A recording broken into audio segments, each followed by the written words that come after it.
Bom, inicialmente queria te agradecer muito, Gláucia, também a Marisol, ao presidente do Instituto, por essa oportunidade de estar com vocês. Meu coração está muito em festa.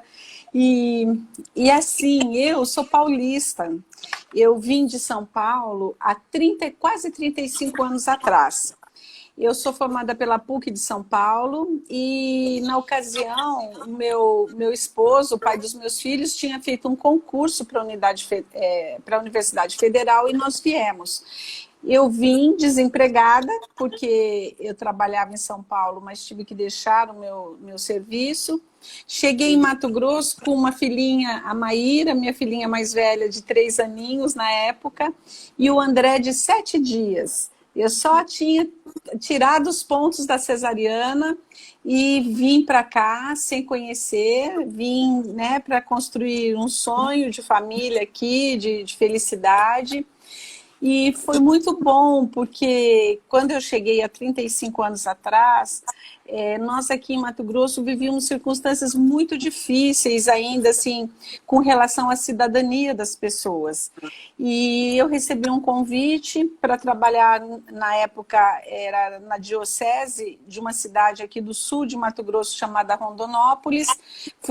Fui trabalhar com o bispo Dom Osório, um homem incrível, progressista, muito sábio, muito comprometido com as populações menos favorecidas. E então nós conseguimos implantar o primeiro núcleo de defesa dos direitos humanos aqui. Isso foi no ano de 84, 85, há muito tempo. E eu trabalhei muitos anos ainda aí na condição de advogada e também de monitora do projeto. Nós trabalhávamos com as populações ribeirinhas, eu trabalhei com as mulheres do corte de cana, que aqui na região é muito grande, as mulheres da beira do rio, e até por essa necessidade nós acabamos fundando uma pastoral que chamou-se Pastoral da Mulher. Então, foi um movimento precursor aqui na minha região, em Mato Grosso, numa época que ainda não tinham muito os movimentos organizados. Então, eu atuei nessas duas pastorais, na Pastoral de Defesa dos Direitos Humanos e na Pastoral da Mulher. E a partir daí também nós começamos a trabalhar o fortalecimento de diversas categorias profissionais, principalmente dos cortadores de cana. Porque Dom Osório, claro, assim como Jesus, porque ele era um cristão, infelizmente Dom Osório já é falecido, mas deixou um legado maravilhoso de humanidade. Ele priorizava o nosso trabalho com as populações menos favorecidas, né? Os excluídos. Então, eu tive uma experiência muito grande para a minha vida, que foi poder trabalhar com populações em situação de rua.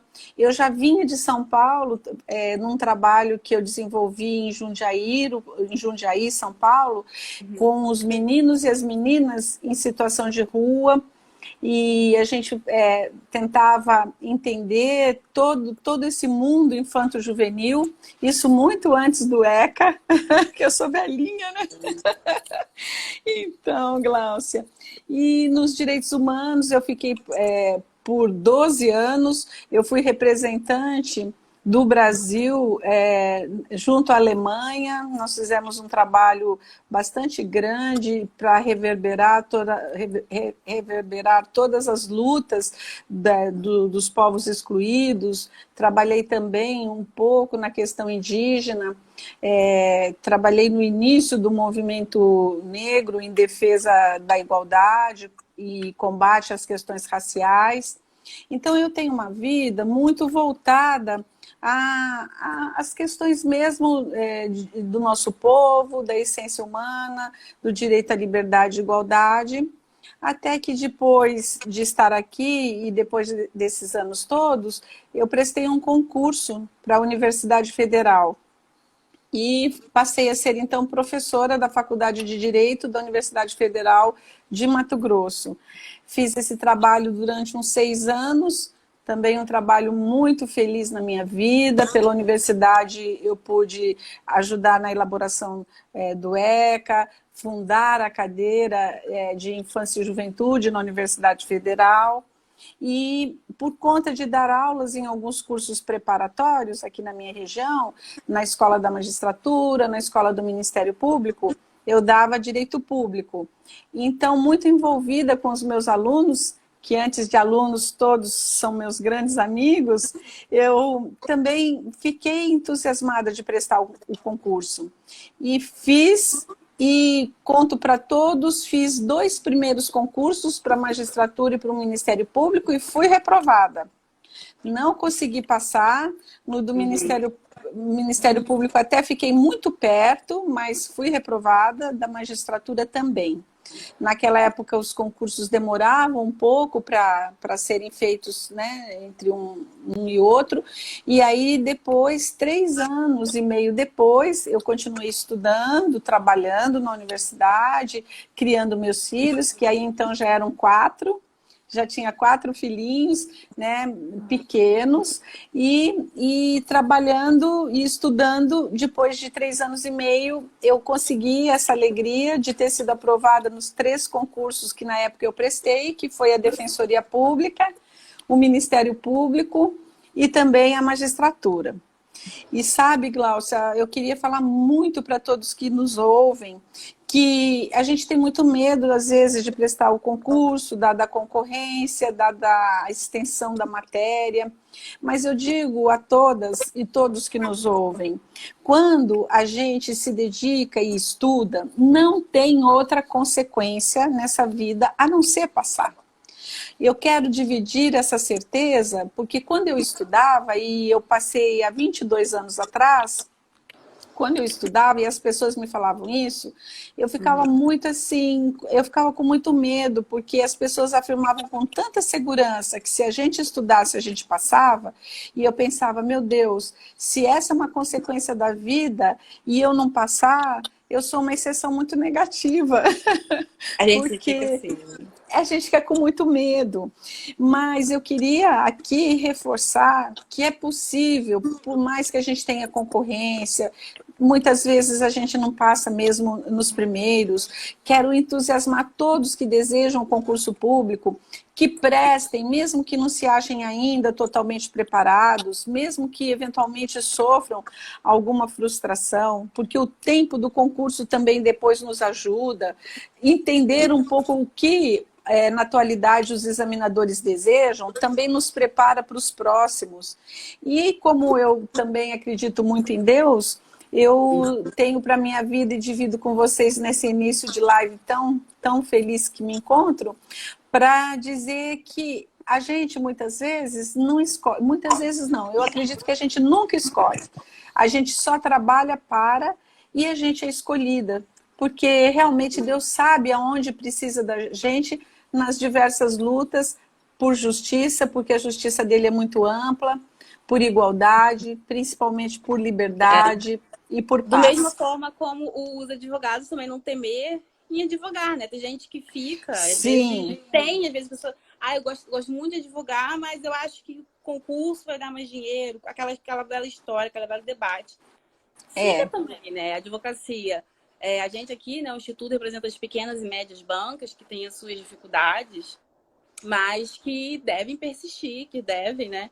Inclusive também essa live também é para isso, né? Para a gente ver, de repente você nos ajudar a ter alguma outra visão, né? A visão do Poder Judiciário em relação às pequenas e médias bancas, né? Ainda mais nesse cenário de pandemia que a gente está, né? Que a gente espera que passe logo, né? Mas é a nossa realidade. Sim, nós torcemos. E Gláucia, sim, realmente nós precisamos muito dos advogados, de bons advogados. Precisamos muito que as pessoas que tenham essa aptidão não se desanimem, que a gente possa conjuntamente encontrar saídas. Eu sei que nós estamos aí atravessando uma crise econômica e isso repercute nas pequenas empresas, principalmente, né, nas pequenas e médias bancas, mas que a gente possa, no esforço coletivo, nos mantermos atuantes até que tudo isso passe, porque não existe justiça sem advogado. Eu fico muito feliz de estar hoje aqui nessa live do Instituto, porque foi da onde eu vim. Eu também fui advogada, né, no período inicial da minha carreira. Que bom que eu perguntei. Isso, muito bonita. Muito Parabéns. Bom. Obrigada, Glaucia. E eu quero animar a todos, viu? Animar a todos que continuem, porque o advogado, ele é o coração da ação, eu costumo dizer, né? O advogado, os defensores, todos que postulam. Sim. Deixa eu te começando perguntando sobre uma realidade, né, aqui, e também sei que no TJ de Mato Grosso também que é a videoconferência, né? Aqui no Rio de Janeiro, a partir do dia 24, as várias famílias da capital puderam fazer mediações através de videoconferência, né? O núcleo no PMEC estava diferenciando, selecionando quais seriam as demandas que passariam pela mediação por videoconferência. E eu sei que foi até noticiado hoje que no Tribunal de Justiça de Mato Grosso eles fizeram mais de 150 processos foram julgados por videoconferência, né? E o número que foi disponibilizado é que desses 152, 37 advogados se inscreveram para fazer sustentação oral. Na realidade das pequenas e médias bancas, a gente sabe que nem todo mundo tem uma estrutura, né, para fazer uma videoconferência. Tem muitos advogados que não têm uma afinidade com a tecnologia, seja da forma de uma oratória, enfim, uma estrutura. Às vezes a gente sabe que tem a possível falha técnica da internet. E aí eu queria saber de você, né, se você já fez alguma videoconferência, você participou de alguma dessas, e qual é a sua visão de videoconferência? Você acha que é um passo para a advocacia? Você acha que é um passo que tem que ser dado agora? Qual é a sua... o que você vislumbra em relação a essa atual realidade? Eu acho, sim, que é um passo. Porque, assim, a gente entender um pouquinho como é que a gente chega onde a gente está. Nós vínhamos trabalhando normalmente e, de repente, no começo do ano, mais precisamente em janeiro, nós nos deparamos com essa pandemia mundial. Essa pandemia nos alcança em meados de março. Lá pelo dia 13 de março, a gente teve a constatação de que o boom que a pandemia nos alcançava. Estávamos todos desprevenidos, tanto nós do poder público como todos da iniciativa privada, mas nós do poder público, principalmente falando do judiciário, que é a experiência um pouco maior que eu tenha, né, e possa trazer, nós estamos tão desprevenidos, e quando surge a primeira diretiva do CNJ, que data acho que do dia 19, que foi a resolução 313, nós simplesmente tivemos que sair dos fóruns. Foi literalmente uma situação de emergência e de susto, porque nós nos sentimos assim como tendo que fugir de um lugar, sem nem mesmo saber o que a gente ia pôr na mala. E saímos do fórum, os fóruns foram todos interditados, a entrada proibida, e ficamos assustadíssimos, sabendo que a gente tem que prestar esse serviço, que esse serviço não pode parar. E aí, após esse momento inicial de susto, já a partir da resolução 313, que o CNJ ele lança justamente para uniformizar, porque nessa semana de 13 a 19, alguns tribunais começaram a disciplinar, né? O CNJ vem, uniformiza, o que foi muito bom, suspende todos os trabalhos físicos, suspende os prazos processuais até 30 de abril, porque nós precisávamos desse tempo de adaptação, e todos os advogados, defensores, Ministério Público, enfim, todos que necessitam dos trabalhos judiciais, necessitavam desse tempo sem ter a espada dos prazos sobre a cabeça, para que nós entendêssemos e nos adaptássemos. Por quê? Porque assim como os jovens advogados, nós também naquele momento não estávamos tão bem habilitados com a tecnologia. O Tribunal de Justiça, você falou sobre os números do Tribunal de Justiça de Mato Grosso, nós tivemos muita sorte, porque temos agora uma gestão do desembargador Carlos Alberto, e que recebe assessoria de um juiz auxiliar chamado Dr. Luiz Otávio Saboia, que sempre foram pessoas de visão muito abrangente. Então, já há algum tempo, o nosso tribunal vinha investindo em tecnologia, seja pelos equipamentos que foi adquirindo, seja pelos sistemas, e até eu tive a grata felicidade de ser a primeira vara do estado de Mato Grosso a ter o trabalho totalmente digitalizado. Então, esse esforço de digitalização que antecedeu toda essa crise foi-nos muito favorável, porque a gente pode agora trabalhar sem que pereça nenhum direito, sem que a gente tenha que buscar estratégias para poder cumprir. Mas aí, Gláucia, o que você falou é uma grande verdade. O nosso tribunal se preocupou com o público interno, porque tinha que nos preparar e nos qualificar cada vez mais para o uso das ferramentas. O nosso tribunal teve que montar uma verdadeira trincheira de guerra digital para garantir a nossa segurança, porque aí aumentou muito a exposição na rede. Nós tínhamos o público interno de colaboradores, como os psicólogos, assistentes sociais, oficiais de justiça, o nosso pessoal todo de secretaria que tinha que ser treinado. E nós também tínhamos que abrir esse treinamento e essa como eu digo, essa familiaridade para o nosso público externo. Então, para os advogados, para os defensores, para o Ministério Público, para os procuradores, enfim, para todos que vêm à porta da justiça. Isso levou algum tempo. Mas mesmo assim, olha como nós conseguimos nas crises nos rearticularmos e crescermos. Nós alcançamos, eu falo nós agora já falando do Brasil como um todo, um grande índice de produtividade judicial. Por exemplo, o estado de Mato Grosso alcançou agora, nessas 5 semanas, nós estamos na 5ª semana com os prazos suspensos e do teletrabalho, né? A implantação do teletrabalho. Nessas 5 semanas, o estado de Mato Grosso é o 9º tribunal em produtividade, só que considerando, inclusive, os tribunais grandes, como é o caso de vocês do Rio de Janeiro.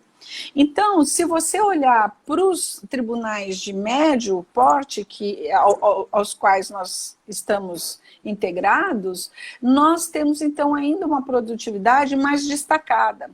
Isso foi pela união, pelo esforço pessoal e a palavra mágica para todos nós, principalmente para os advogados, que é superação.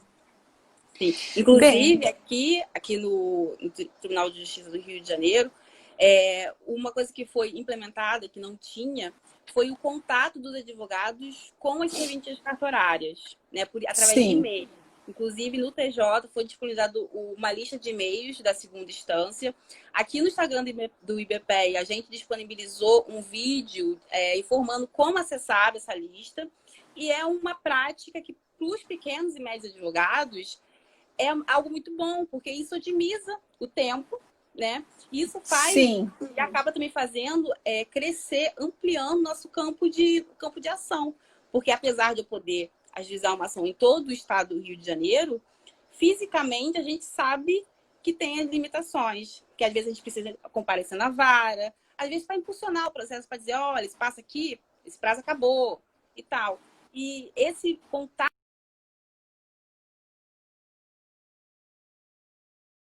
ocorrendo. Oi.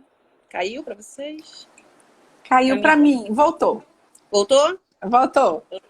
Então, esse contato entre o advogado e a serventia, né, vislumbro que seria algo positivo, principalmente para as pequenas e médias bancas da advocacia. Né? Aí eu queria saber a sua opinião. Não sei se foi implementado, não sei se já é uma rotina de vocês aí. E o que você acha disso? Você acha que, de repente, é algo para ser implementado? Você acha que isso funciona realmente? Gláucia, deixa eu te dizer, nós não tínhamos isso. Começou aqui, também como vocês, após a suspensão e após, como a gente disse, a resolução do CNJ, que aí o nosso tribunal, né, começou a se adequar àquelas diretrizes e Sim, a primeira providência que a gente fez, e o nosso tribunal ajudou muito nisso, foi criar um e-mail especial para cada vara, e cada juiz aqui prolatou uma portaria disciplinando esse contato rápido, direto.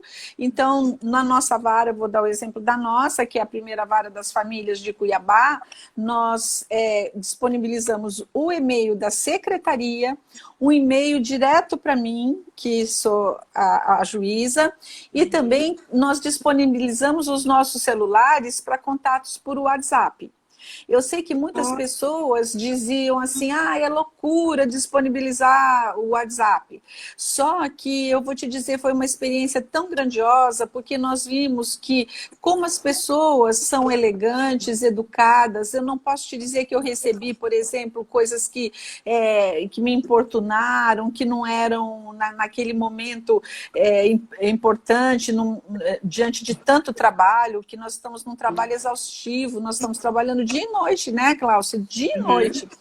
E aí, logo na primeira semana também, assim como vocês, o nosso tribunal, se vocês depois quiserem colocar também no Instituto para ajudar quem atue fora aí do Rio de Janeiro, na página do Tribunal de Justiça de Mato Grosso também tem aquela chamadinha do Covid-19, onde você clica e tem o contato de todos os juízes, das secretarias, para fazer essa comunicação imediata. E nós tivemos, então, como eu te disse, essa facilidade porque a nossa vara é digitalizada, então não tivemos dificuldades, mas temos colegas que ainda atuam de forma híbrida, ou seja, tendo processos eletrônicos e processos físicos. Então, por isso que agora a recente resolução do CNJ, que veio posteriormente a 313, agora a 314, ela vem complementar o que já falava a primeira resolução. A primeira dizia que os prazos ficariam suspensos até 30 de abril, dizia quais as medidas que nós não poderíamos deixar de atender, as de violência doméstica, todas as formas de tutela antecipada, as questões que envolvessem prisão, os adolescentes, enfim, todas aquelas relacionadas no texto da 313. Agora foi, então, editada a 314, que prorrogou o prazo que tinha sido marcado para 30 de abril, e agora o prazo dos eletrônicos vai para 4 de maio, e para os físicos, 15 de maio. Quero aqui até fazer uma ressalva e dizer que o que nós tivemos foi uma suspensão dos prazos. E por isso os prazos continuam a correr de onde pararam. Isso é muito importante, porque é importante também, principalmente para as defesas, para não ter perigo de se perder, né? E eu acho uma experiência muito positiva, acho que é uma experiência que realmente vem para ficar. Eu confesso para você que eu tinha muito medo que a gente fosse ter aquelas caixas cheias de e-mail, a gente às vezes fantasia isso, e que eu não fosse dar conta de separar, e que isso fosse me atrapalhar para atender as urgências, para eu poder selecionar o que não era. Mas eu sinto que o grau de responsabilidade de todos que estão envolvidos no sistema judicial foi muito grande. Quando uma ou outra ação era pedida ou alguma questão tratada nesses e-mails e a própria pessoa depois percebia que, analisando melhor, não era um caso de urgência, as pessoas inclusive se desculpavam, já assinalavam para a gente, joia, muito legal, né? Porque a gente foi convivendo de uma outra forma. E eu acho muito bom, principalmente para os pequenos... Opa, desculpa, caiu aqui. Para os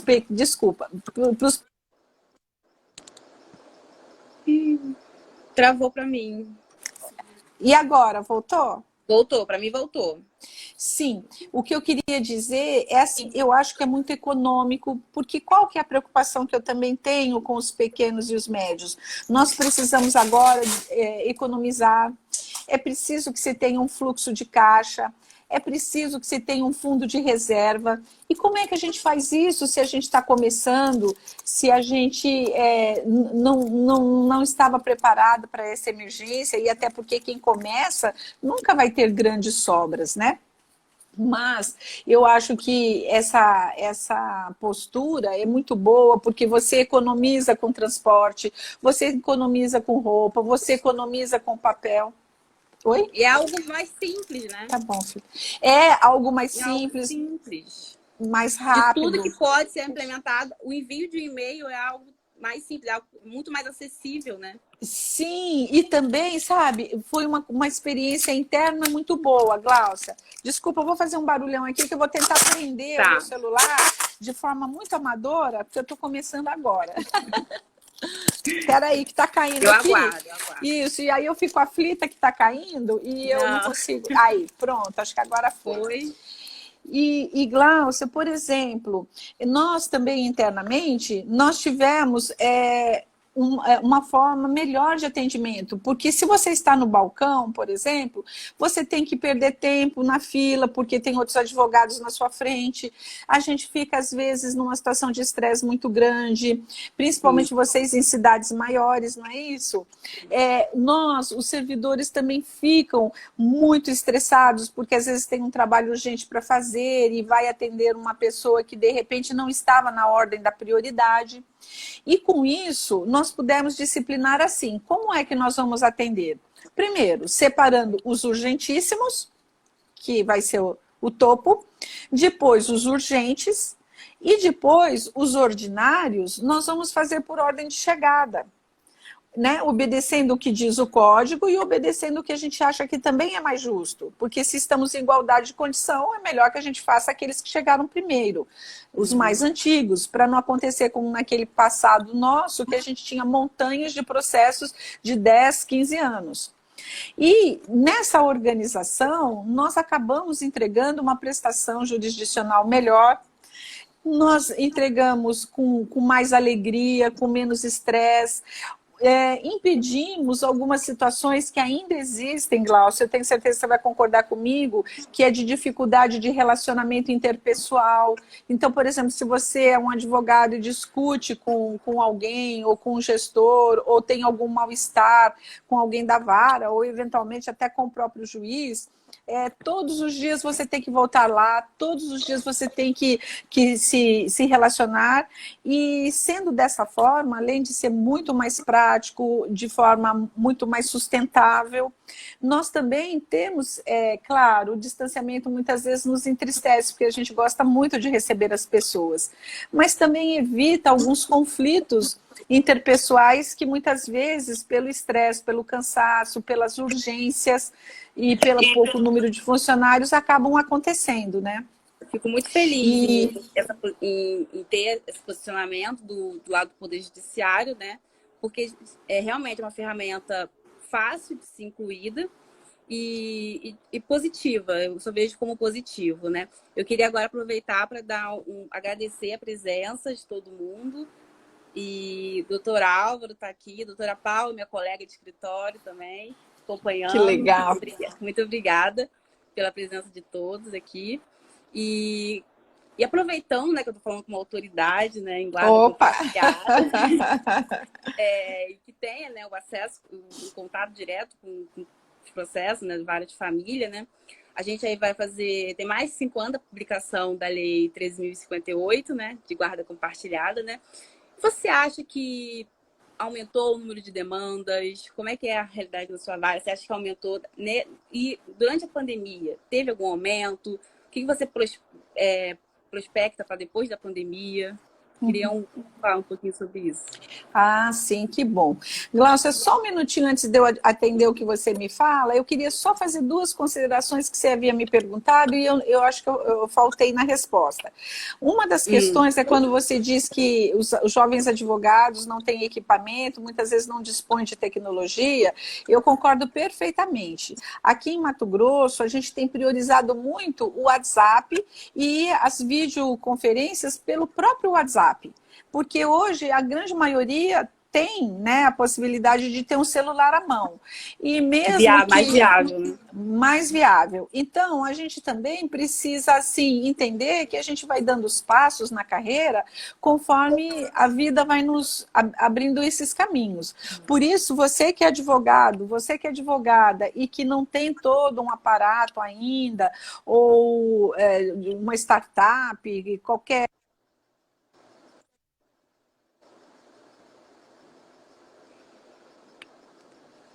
Oi, travou para mim.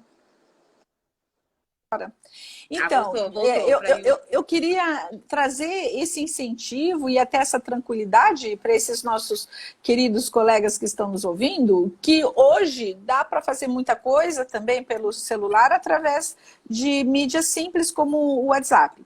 E você também tinha me perguntado sobre a mediação e sobre a conciliação e tinha se referido aqui ao Poder Judiciário de Mato Grosso. Sim, essas videoconferências estão acontecendo. Na área de família ainda não temos, porque a área de família não estava dentro do circuito dos Sejusques e nem dos núcleos de conciliação. Estamos fazendo um trabalho dentro da perspectiva pré-processual, porque a gente quer muito diminuir as demandas para conseguir alcançar com rapidez soluções. Isso é muito importante, que a gente entenda que a mentalidade mudou, que nós não estamos mais naquela mentalidade de litígio, que o advogado e a advogada entenda que, antes de tudo, os advogados são gestores dos conflitos alheios e que hoje eu ouvi uma expressão muito legal que acho que diz muito o que eu gostaria de dizer, vou me apropriar dela e dizer que o advogado, ele é, antes de tudo, o porteiro do sistema multiportas. Então, quando você é procurado ou procurada para atender a um cliente, não necessariamente a saída que você tenha que dar seja a judicialização. Por isso que a gente reverencia tanto a conciliação e a mediação, porque a gente entende que alguns caminhos podem ser traçados sem tanto ônus de ir ao Poder Judiciário. Não porque eu quero aqui dizer, não porque o judiciário demora, porque os juízes não trabalhem, eu sei que pode acontecer um ou outro caso e a gente não vai agir aqui com ingenuidade. Mas eu preciso honrar a minha categoria e dizer que nós trabalhamos muito, trabalhamos dia e noite. Mas, como todos, nos esbarramos nos procedimentos que a gente tem que cumprir. E até há uma certa tradição de formalidade dos atos, essa situação bastante protocolar que a Justiça sempre adotou e que nós estamos rompendo já a partir do Código Novo do CPC, entendendo a verdadeira função do processo, entendendo que se o ato alcançou, né, isso é norma expressa processual, se o ato alcançou o seu desiderato, alcançou o que era desejado, não importa se eu telefonei, não importa se eu mandei o WhatsApp, se a parte veio, se o acordo foi feito, se o conflito foi no mínimo amenizado, mas né, o que a gente almeja resolver, que esse ato é válido. Então, você acha que teve uma diminuição do tempo de trâmite depois do CPC? Eu acho que sim e não. Vou te dar uma resposta confusa. Por quê? Porque, primeiro, o prazo em dias úteis, eu acho que ficou muito longo. Muito longo. Até para você fazer uma certidão de trânsito em julgado, o prazo é muito longo por conta dos dias úteis. Mas eu acho que também, como trouxe a questão de você poder ter um negócio jurídico dentro do processo, um negócio processual lá no 139, uma certa, como eu vou dizer, um certo empoderamento das partes, né? As partes viram realmente protagonistas e nós, os advogados, os juízes, auxiliares, né, da busca desse entendimento. Eu acho que o código nos dá assim, uma grande chamada, principalmente aos juízes. Hoje, eu conversando, ouvindo Darlan Barroso falar, nosso querido, amado amigo em comum. Nosso querido colega. Eu costumo dizer o mestre dos mestres, o moço que mais ensina processo civil dentro do âmbito do amor. Isso, aprender com amor é a forma mais eficiente de ensinar. É uma pessoa muito querida, muito querida. Meu Deus, isso é amor antigo meu. Eu sou presidente do fã-clube, eu escrevi lá na postagem do Instituto. Sim, e o Darlan falava isso hoje de manhã, falando que a gente tem uma visão muito colonial, nós temos uma visão muito verticalizada, tudo se leva ao juiz, quer dizer, tudo se leva ao imperador, porque nós fomos colonizados e aprendemos e vamos trazendo essa tradição, e hoje a vida já não deve ser mais assim, nem sob o ponto de vista institucional, nem no âmbito familiar, nem no âmbito das nossas relações, nas relações de pais e filhos, não se deve mais ter essa hierarquia. Nós temos que entender verdadeiramente o lugar onde nós nos encontramos. Nós todos, juízes, promotores, advogados, estagiários, servidores, colaboradores, nós estamos todos numa ciranda que tem que fazer essa roda do amor girar, essa roda da agilidade girar, essa roda da entrega do que as pessoas vêm desesperadamente à nossa porta pedir. E para que isso aconteça, nós vamos ter que passar por cima de muito protocolo, de muito você não chegue a mim, de muito, desculpa até uma gíria, mas já que estamos em casa, de muito nariz em pé, de muito, sabe? Não há mais tempo, isso ficou feio, vou usar outra gíria se vocês me permitirem. Além de ser improdutivo, é cafona, é chato, é feio a gente agir com esse ar protocolar. A justiça, ela pode ser leve, agradável, rápida, amável, educada, sem perder nada da sua autoridade. Muito pelo contrário, aumentando com isso, com essa humanidade, aumentando a nossa credibilidade, trocando os esforços e as ajudas mútuas para que nós sejamos mais rápidos, não fiquemos redescobrindo a roda. E aí, se você me permitir, Glaucia, você falava da guarda compartilhada, você sabe, eu sou, mas queria te contar, eu sou uma ativista pela guarda compartilhada, trabalhei até antes da aprovação da lei, ainda no projeto de lei, porque hoje não é mais a lei só que diz que quando os pais não moram na mesma casa, que as crianças... travou? Voltou? Que as crianças têm o direito de conviver com os... Travou? Travou? Não? Tá me escutando? Tá me escutando? Ah, sim. Pensei que você ficou meio longe, mas eu também te escuto. Pois sim. Então, nos novos formatos de família, na nova visão, nós precisamos entender que a gente tem que dialogar com as outras ciências. E a psicologia teve um papel determinante para nos mostrar como é importante para o desenvolvimento humano que os nossos filhos, que as nossas crianças, elas tenham a possibilidade de serem acolhidas, protegidas, amadas, referenciadas por pai e por mãe. Então, a guarda compartilhada, ela não é um modelo adotado porque é o modelo mais fácil. Ela é um modelo adotado porque é o modelo que consegue alcançar o pleno desenvolvimento humano. Nós precisamos que isso seja verdadeiramente vivido entre nós, porque a gente ainda sabe que há muita resistência.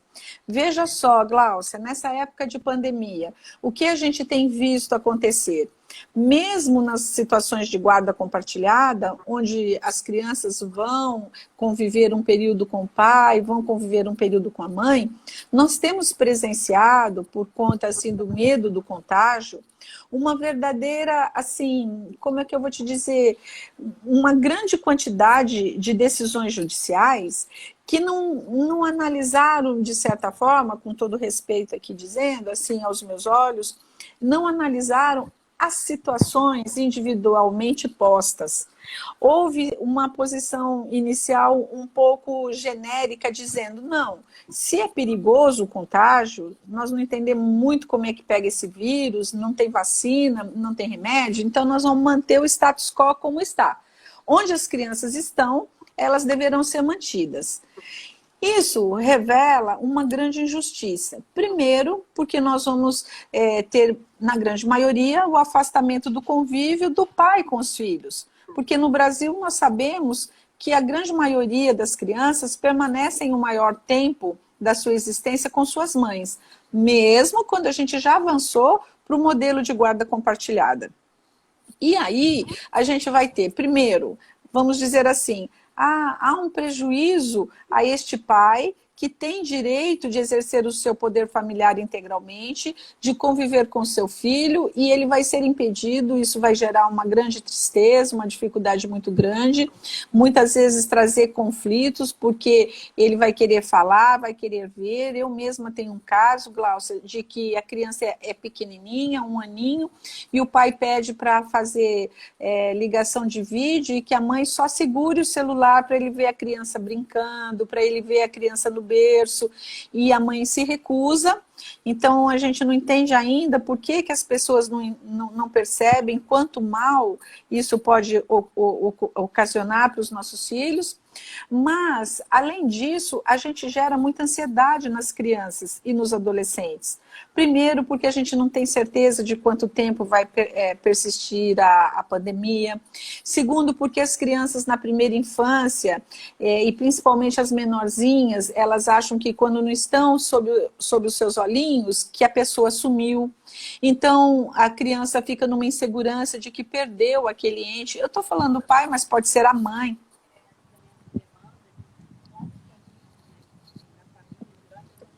Não estou ouvindo. Você repete, por favor? Eu não ouvi. Um pouquinho, baixinho, mas estou. Aí sim, agora. Foi? Foi. Durante a pandemia, esse tipo de conflito e outros conflitos, né, conflitos de familiares que originaram, né, pensão alimentícia, revisão, houve uma mudança de demanda durante a pandemia? Você acha que houve? E o que você espera depois da pandemia, né? Você acha que vai ter uma ascensão de demandas relacionada a isso? Até para os nossos colegas aqui que estão esperando voltar o prazo, o que você vislumbra para depois? Sim. O impacto, principalmente para as pequenas e médias bancas. Eu quero acreditar que a gente não tenha que ter essa demanda tão majorada. É claro que existem situações onde o diálogo está muito interrompido entre esse pai e essa mãe, e aí para o advogado não resta outra alternativa senão judicializar e recorrer do que é o nosso dever enquanto Poder Judiciário, recorrer a audiências conosco, a decisões, para que a gente possa auxiliar nessa solução. Mas eu quero acreditar também que todos os advogados e as advogadas vão, juntamente conosco, se esforçar para fazer as pessoas entenderem que esse convívio entre pai e filho, e mãe e filho, deve ser preservado.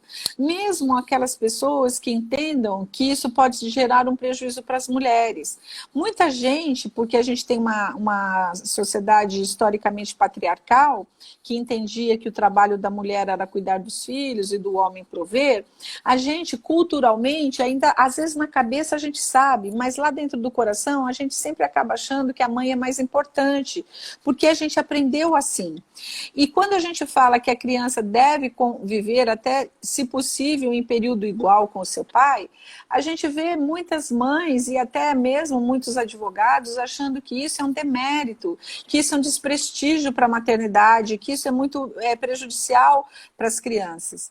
Quando, na verdade, a gente vê que é uma situação de grande preconceito contra as mulheres, porque para nós mulheres foi sempre reservado o espaço interno da casa, o espaço privado.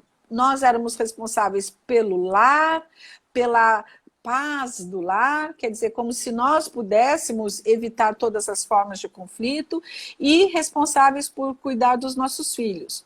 Isso nos gera uma grande defasagem pessoal e social, porque nós ficamos no espaço privado e em detrimento do espaço público, que foi ocupado majoritariamente pelos homens. E eu quero falar espaço público de escola, nós muitas vezes nos atrasamos na escolaridade.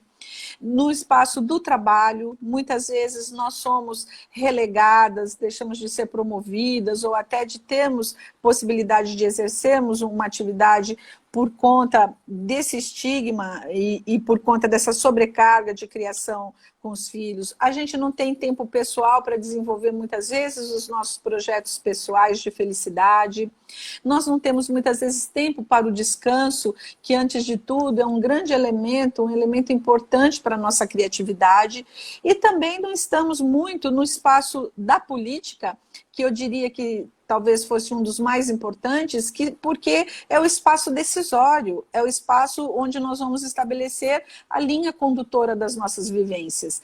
Então, quando a gente fala de guarda compartilhada, claro que o foco principal são as nossas crianças, e até a medicina já disse que fisicamente as crianças respondem melhor com as suas químicas corporais quando elas estão em guarda compartilhada. A psicologia, até aproveita aqui para convidar todos, amanhã nós vamos fazer uma live tendo a Sandra Bácara, uma psicóloga super qualificada de Brasília, e também a Lívia Sampaio, que é a responsável pelo documentário tão valioso, o documentário Tranças, que fala sobre alienação parental. Quem não assistiu, eu faria muito, desejo muito que vocês possam ver, é um documentário muito rico.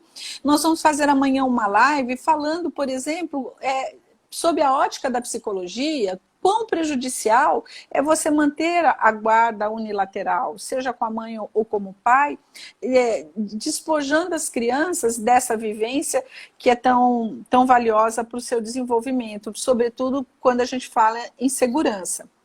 Mas eu acredito, e já estou experimentando isso na vara, que alguns assuntos vão vir mesmo fortes na demanda, alguns, Gláucia, porque verdadeiramente precisam receber um tratamento judicial.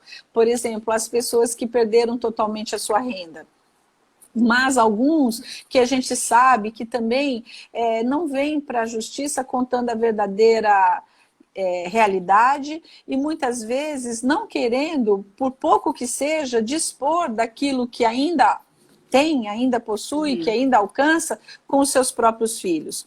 Eu falo isso porque a gente está também num discurso generalizante, dizendo, agora com a pandemia, muitos desempregos. Sim, é verdade. Mas nós também precisamos olhar que não são todos os casos que podem ser colocados num bolão só. Né? Eu estou trabalhando muito nas execuções de alimentos, até por conta da decisão que primeiro veio como recomendação do CNJ, né, de número 62, e depois a decisão do STJ, que estendeu uma liminar do Ceará para todo o Brasil, de que nós não podemos mais determinar a prisão do devedor de alimentos em regime fechado. Agora, enquanto a situação de excepcionalidade persistir, tem que ser pelo regime domiciliar. E essa virou uma grande discussão, porque do regime domiciliar estamos todos nós. E aqueles que defendem a prisão como uma forma de fazer esse devedor de alimentos pagar, têm ficado muito inconformados de imaginar que nós vamos decretar a prisão domiciliar, a pessoa vai ficar em casa na pandemia, como todos nós estamos, e depois disso ela não precisa pagar esses alimentos que tanta falta estão fazendo para os seus filhos. Então, são discussões que elas ultrapassam as demandas simples, porque elas entram, principalmente na área de família, no campo existencial, no campo da dignidade. Eu quero dizer que o direito das famílias, para mim, é aquele que mais nos confronta ou nos aproxima dos princípios mais sagrados da nossa Constituição, porque a gente fala em vida, existência, liberdade, desenvolvimento, vulnerabilidade. E nós precisamos que as pessoas que nos ouvem, e principalmente com a ajuda de todos os advogados e advogadas, que a gente comece a separar o joio do trigo. Porque tem gente que foi demitida, no entanto, recebeu, por exemplo, a multa do fundo de garantia. Tem pessoas, claro, na sua minoria, mas que conseguiram, nos meses atrás, em alguns anos atrás, ter agora alguma reserva. Tem pessoas que tiveram os seus ramos aumentados, como farmácias, mesmo quem trabalha como motoboy, mesmo as mulheres na informalidade, como costureiras de máscaras ou seja do que for, no ramo alimentício, fazendo pães. Quer dizer, as pessoas estão se reorganizando, se reinventando. E nós gostaríamos e desejamos muito que essa verdade venha para o processo, que aquela mãe que conseguiu melhorar um pouco o seu rendimento, enquanto o pai muitas vezes sofreu uma queda muito grande, que ela possa, de boa fé, assim como a nossa legislação quer, espera, recomenda e nos induz, que ela venha e diga a verdade, que agora ela teria condição, talvez, de ajudar um pouco mais. Que aquele pai que tem um carro, que tem uma reserva, que entenda que agora, a partir do desemprego, a partir das dificuldades, nós precisamos que esses bens sejam disponibilizados em favor dos seus filhos, porque as crianças não podem esperar. Eu não posso, enquanto juíza, dizer assim para as crianças: olha, estamos em pandemia, seus pais estão atravessando dificuldades financeiras e eu peço, por favor, que você não cresça para não perder o seu agasalho, porque não tem dinheiro para comprar um outro agasalho, não é? Então, é uma situação que precisa, nós temos que colocar... Vai ter um impacto, né? Tem um impacto, as pequenas e médias bancas têm que pensar, você até disse já que as soluções de alternativa de conflitos é uma via para importantíssima, muito importante. Estou aqui sendo lembrada pelos meus colegas, faltam 6 ou 5 minutos para acabar a live já. Ah, não, eu quero ficar. Estou adorando. Tem até umas coisas para perguntar, mas está acabando. Já queria, né, antes que o Instagram que corte, agradecer a presença. Foram maravilhosos os esclarecimentos, seu posicionamento. Muito obrigada. Eu acho que para fechar, eu queria fazer uma pergunta. Se você vê diferença, eu acho, na tramitação, no processo, quando os representantes são advogados de pequenas e médias bancas de advocacia. O que você vê? Eu vejo, Glaucia, eu vejo muito. Primeiro, quando são pequenas bancas, eu associo um pouco, porque acho que na sua grande maioria, elas são compostas de pessoas mais jovens. Isso traz uma qualidade muito grande para o processo, porque eu sei que alguns vão dizer: ah, mas a pessoa tem pouca experiência. Mas, às vezes, a pouca experiência, ela se supera com a humanidade que a gente vê os advogados de pequenos escritórios colocando a serviço dos seus clientes. A gente vê uma grande fidelidade desses advogados e advogadas com as pessoas para as quais elas prestam os seus serviços. Então, eu vejo assim, a humanidade... os advogados de pequenas e médias empresas, de escritórios, são muito dedicados. Eles estão sempre, eles e elas, sempre verificando os prazos, olhando com todo o rigor e cuidado, principalmente aqueles que muitas vezes assim, recebem uma ação nova, às vezes a pessoa é muito estudiosa, mas de repente entra, vamos supor, para o direito das famílias, que não era uma área que vinha atuando.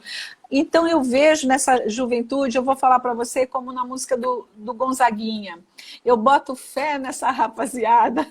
Porque... Você tenta identificar esses casos, dessas representações? Porque às vezes os advogados não são tão, às vezes não novos, mas às vezes são pequenas bancas, pequenos escritórios. Você tenta identificar e tenta dar, de repente, um tratamento diferenciado. Totalmente diferenciado. Outra coisa, a nossa porta lá da Vara está sempre aberta, seja para qualquer escritório do tamanho que for, mas principalmente dos pequenos, porque a gente quer dizer sim todas as vezes que a gente puder dizer sim. Lá o nosso lema é o seguinte, é o contrário, não é assim, eu vou dizer não, porque de repente pode correr risco. Não, lá nós dizemos o seguinte, se a lei não proibiu, nossa resposta é sim. Se você procurou a vara, vai ser sim para você, porque nós queremos de fato servir. E essa juventude da advocacia, essa nova, como eu vou te dizer, essa juventude arejada, ela é maravilhosa porque ela traz o contemporâneo. Ela não tem aqueles resquícios que nós velhinhos temos. Elas não têm medo de entender, por exemplo, a multiplicidade dos formatos de família, entender as mais variadas formas de expressão do amor. Elas não têm medo de entender que o futuro ele é construído por passos que nós damos agora e, portanto, todos os passos libertários de respeito e de amor, eles têm que estar à frente de qualquer tradição, de qualquer padrão conservador, preconceituoso, misógino, racista e todos os mais tristes sentimentos que o ser humano muitas vezes nutre. Então, eu só queria deixar então um grande incentivo para todo mundo que está aí começando na advocacia. Está quase acabando. Dizer que estude bastante. Aproveite agora que nós temos esse tempo para se qualificar no que faz, para revisar as suas peças processuais, para trocar com os seus colegas essas informações, para ganhar mais saúde física, mental, emocional e espiritual, para quando tudo voltar, a gente estar mais fortalecido, porque se a gente vai com muita alegria, com amor, e eu esqueci de dizer do elemento que eu acho que é chave, o bom ânimo, a alegria, a gente vai vencer e nós vamos não só sermos felizes, mas poder ajudar todos que estão à nossa volta construírem o seu projeto íntimo de felicidade. Estou muito emocionada, muito feliz, Gláucia. Agora eu vou fazer um vexame e chorar, porque foi muito legal te encontrar. Muito obrigada. Gostei muito do funcionamento, mas saber que tem um tratamento diferenciado das pequenas e médias bancas é necessário. Sempre. Espero que essa visão se amplie, né, para todos os outros tribunais. Muito Acredito obrigada, que sim. Parabéns. Olha, eu quero te abraçar fortemente à distância. Quero mandar um beijo para Marisol. Não sei se ela está conosco. Ela está acompanhando. Está acompanhando, desculpa. Dizer que eu a amo e que eu vou estar sempre aqui. Muito obrigada. Muito obrigada. Obrigada pela presença de todos. Eu quero agradecer a todos, ao Instituto, à comissão, meus colegas. Isso está quase acabando, vai travar. Falta um minutinho daqui passando. Muito obrigada, muitas tosse. A Marisol está te mandando um beijo. Tá te linda. Aqui, um beijo. Fala que ela é linda. Que eu vou estar sempre aqui. Me chamem, viu? Que eu amo vocês demais. Não fala que a gente chame. Chama. Bora fazer uma. Vamos chamar o Darlan. Verdade. Um beijo. Boa noite. Muito obrigada. Boa sorte a todos. Obrigada. Boa noite. Vou encerrar.